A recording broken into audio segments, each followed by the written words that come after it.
Mr. Chase, thanks for being here today. I'm really interested in your business model. When you negotiate a parking space, say in Washington, D.C. or Philadelphia, is that something the company pays for? Is it something that the city gives you? How does that work?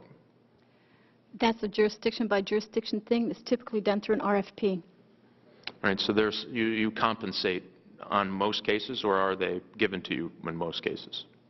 I can't speak for what's happening today, and I couldn't give that count, but I have paid for municipal parking spaces. Yeah. And so you took advantage, basically. It's a good business model. I think it's a smart business model, but you took advantage of the concrete and the curb paid for by taxpayers. You negotiate a lower rate, and the only reason I say that, I've driven by those spaces and looked with envy as I've been around the block 16 times trying to park my car. So what you've done is you've utilized taxpayer-funded support networks, the infrastructure. You've utilized that park, taken it off the market for the rest of the taxpayers who paid for it, and for the service business model. I think it's clever, don't get me wrong, but you can clearly see that you're taking advantage of that particular spot based on someone else's investment, mainly the taxpayer. And I find it interesting because I know you got several millions of dollars to help you start your company from the federal government. And the argument being, I think we found $6.5 million to date on earmarks to Zipcar. And I do believe the figure is larger than that at the end of the day.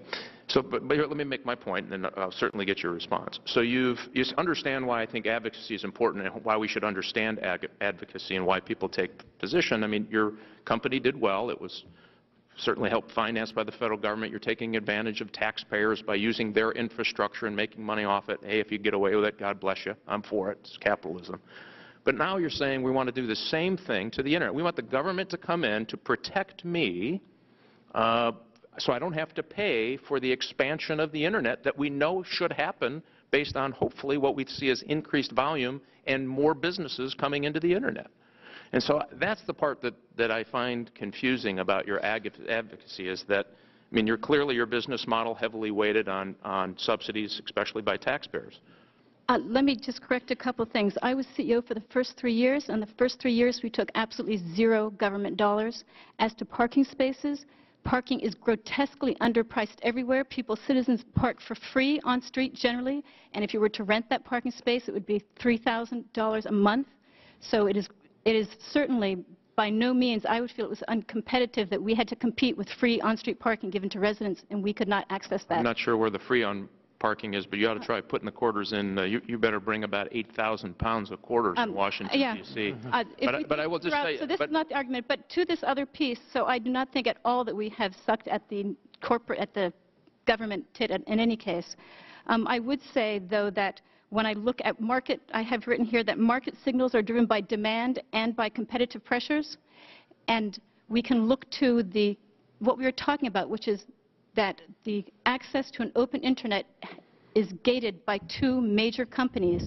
They may be responding, the market signals might be working for demand, but they're not responding to competitive pressures. I hear your point, but you said something interesting. You said if you can get there, and I completely agree with you. On-ramps and off-ramps are incredibly important.